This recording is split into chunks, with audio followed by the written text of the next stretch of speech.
I always felt different, like I don't belong. Sometimes people ask me, hey, are you a Malay, are you a Chinese, or are you Indonesian, or are you Filipino? So it's very difficult for me to fit in.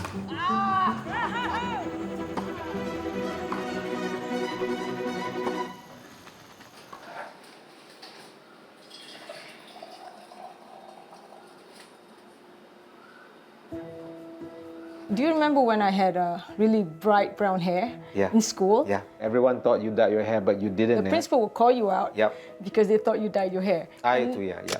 I get called names, I get singled out as well. You know any idea about mom's lineage? They got moved around from an orphanage to orphanage, so there was no contact with relatives. All we hear are snippets and stories of, her having relatives in Australia, or that her mom was Australian. Yeah. So I did this DNA test, and I thought it would answer a lot of questions, but actually I was more confused because this is a lot. We have Indonesian, Thai, Khmer, Myanmar, 41%. Filipino and Austronesian, almost 21%. Chinese, 15%. Chinese, we have Chinese DNA? 15%. 15%. Yes. We also have Bengali, Northeast Indian, almost 10%. So it's very confusing. Melanesian, 4.2%. Wow. When people try to stereotype us, like what is your religion, then what is your culture? Because we are so mixed up, we didn't know where to draw that tradition or culture from. We are literally the epitome of being multiracial. It was very much an identity crisis I felt growing up. And now as I got older, I find that I need to know even more about mom and her family. Our cousin Izzat, I think he knows more about mom's background and his father's background. Maybe you should find out more about Grandma Mercia's grave.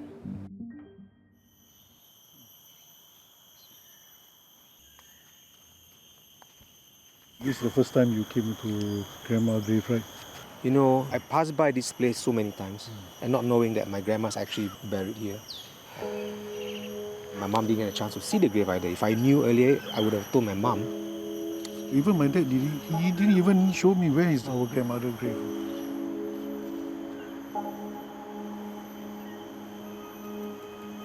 When I was young, I came to know that my dad is actually born in Australia. When he came to Singapore, he was just a small little kid. So my dad had been trying to find his families in Australia, but unfortunately, he unable to look for them. He passed on in 2004 when Samson's mother passed away.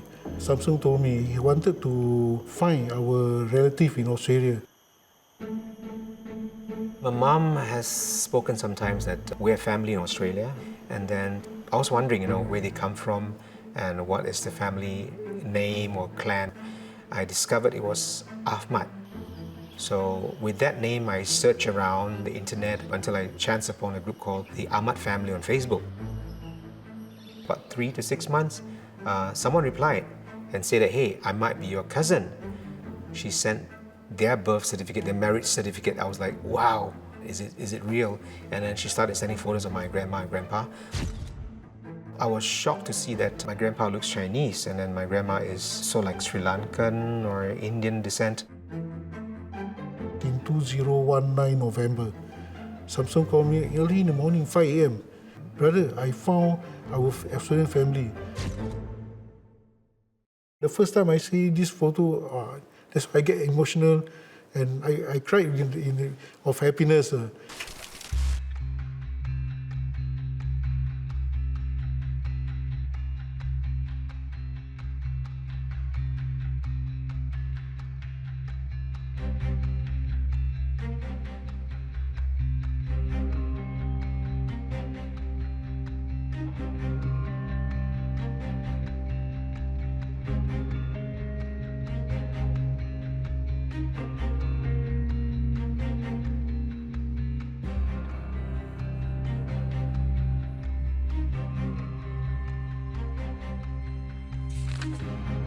Tina sent me some information about my grandma and grandpa leaving Australia.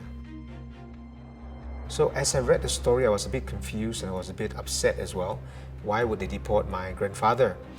He was a British subject, and he has served in Australia for quite a while, and I think he's done his duty there, So why would they deport my family over to Singapore? So Mercia didn't follow? Only Jacob was deported?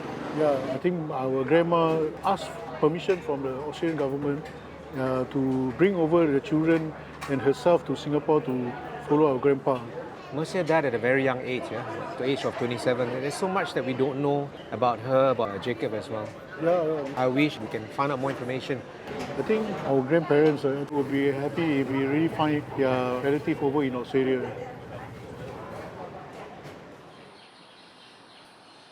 Let's go.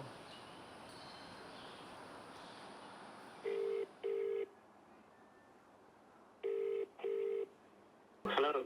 Hello, Uncle Ross. This is Samson and Isaac from Singapore. How are you? Yeah, I'm good, thank you. Yeah. Uncle Ross, I heard you came to Singapore in the early 80s to look for us. That's right, I came over in 1982. Oh, are you? The only clues I had was your grandmother's grave was the only Christian grave in a Muslim cemetery. I had a fixation with Auntie Mercia's family, mainly from my mother. I am Ross Arthur Anthony Walters. Mercia is my mother's elder sister. My mother missed her sister and she had the compunction to find the children because they were all, within 5 years of landing in Singapore, they were all orphans. We lost contact of the family for many, many years. She always tried to sort of egg me on into chasing them up. I have been searching for them probably since middle of the 1950s. I never really stopped searching for them. It's magical that we actually made contact. Yeah, we're very excited to go over to Australia to meet you. It's going to fulfill basically what's been a fixation for me. We're so happy to see you, and we're looking forward to meet everybody there. Yeah, for sure. Yeah, Uncle Ross, see you soon. Goodbye. Bye-bye. Well, with regards to Uncle Ross searching for us in Singapore since 1982, not knowing how big Singapore is and where we are, I think that's amazing. That is really the true spirit of love. Isaac, I'm still looking forward to see our family in Australia. Yeah. So many missing pieces that we want to put together. I mean, a bit excited and at the same time very nervous.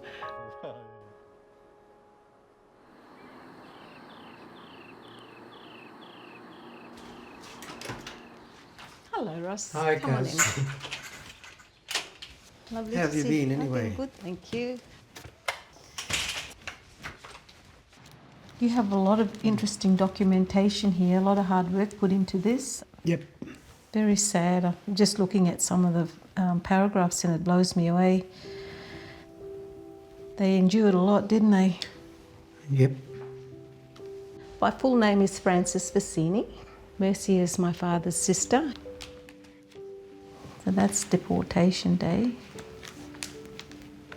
That would have been the back of Auntie, no?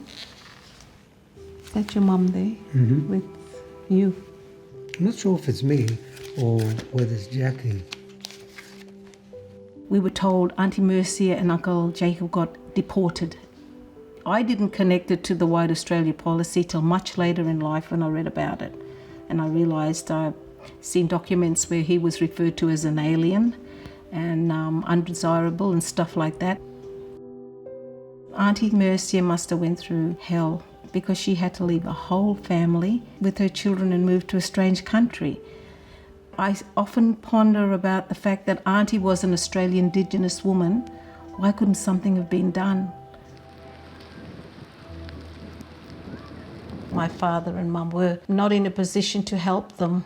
Information was scarce, couldn't get anything out of the Singapore people about where they were living. The kids had changed their names. My parents also suffered in the sense that they felt helpless in trying to locate Auntie, but he kept her spirit and memory alive throughout our years because we never stopped hearing about her. It's passed down through the generations because I've told my children about it. I remember when I went to Singapore, I always thought about it, but I didn't know where to start. But the sense was like, oh, my cousins are here somewhere. I'll never find them. You know, how do I do it? The legacy of that policy in today's society for us especially is that we're still suffering, and there's a lot of people out there that it may have happened to as well that are still suffering. Uncle Ross's niece, Tina, she never stopped searching because she wanted to find them before her grandma passed on. And one day she was on Facebook and see there's a clan called the Ahmad clan. So she looked it up and there was this message from a Samson. We were all overwhelmed and elated, honestly. It was just the most precious thing in the world to happen to our family, to reconnect after almost 70 years. It was just emotional, overwhelming, just beautiful. Can't explain it. I can't wait to meet these boys. I just want to love them and teach them and show them the Australian heritage. I'm really pleased with myself for having kept all of this material for 66 years, I suppose, and that it's now being brought to the surface, yeah. Because I wouldn't want to be passing away and then this The story that untold. untold, yeah.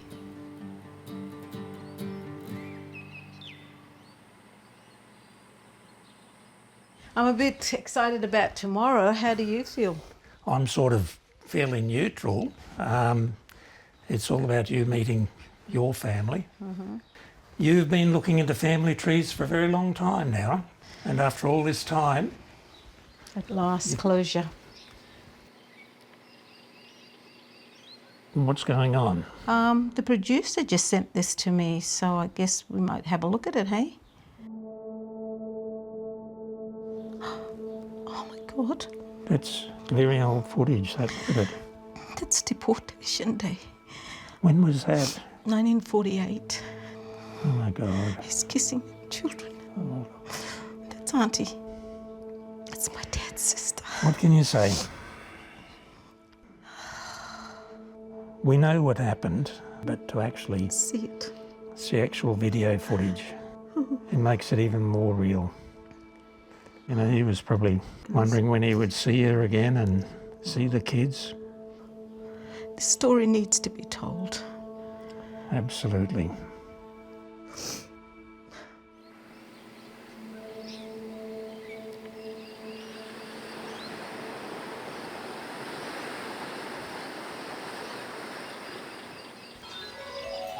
Hello, hello, hello. Oh, my boys. Hello, Auntie Franz. It's good to see you again. We love you so much. This has been too long. Oh, my God. Oh, come and meet the family. Hello, everyone. This is Hello, guys. our nephews, Zat and Samson. It's good to see everybody. Hello. All of your uncles and aunties are your parents' first cousins. Yeah. We have Uncle Mike, Uncle Mike. Hello. Uncle Richard, Uncle Richard. Good to meet you finally, and welcome. Auntie Bonnie, Auntie Bonnie. Auntie Elaine. I didn't expect that when I came over here and they will welcome me so well. They came to me and they hugged me and they cried. And it's really make me so emotional. This is such a precious time. There were two birds hanging around yesterday morning just outside the living room window. They were just fluttering at the window, coming up, looking in, flying away, then coming around to the other entrance, looking in. And my sister said to me, oh, that's a sign, isn't it? I said, yes, it is. You want to go outside and sit down? Let me meet Uncle Ross. Uncle Samson. Ross. Oh, it's a pleasure meeting you so much. Your niece, she's fantastic. She's just like Isaac. She has all the information, and she's so important. You know, you put all the pieces together. So I'm so thankful to finally meet you in person. Everybody say reunion. You can tell we're related, eh? It's my sister. Hello. Lela, it's Auntie Choppy. Hello, darling. How are you, Auntie? Good. We're very, very, very happy. I'm so happy to see you all reunited together. Yes. Good. Wish I could be there. Lovely to meet and see you after all this time. After all this time. Everybody better sing because you all know it.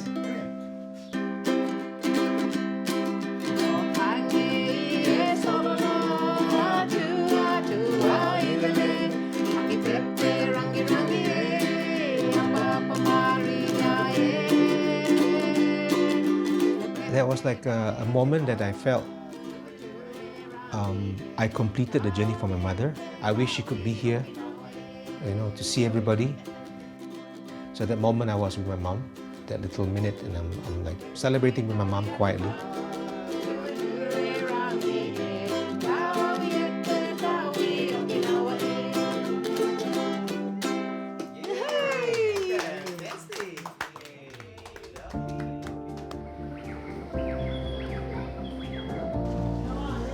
Hello. I'd like to introduce Fresh Feet into Australia, all the way from Singapore. All your Facebook cousins and aunties and uncles. On behalf of my mom, I want to say a big thank you to everyone.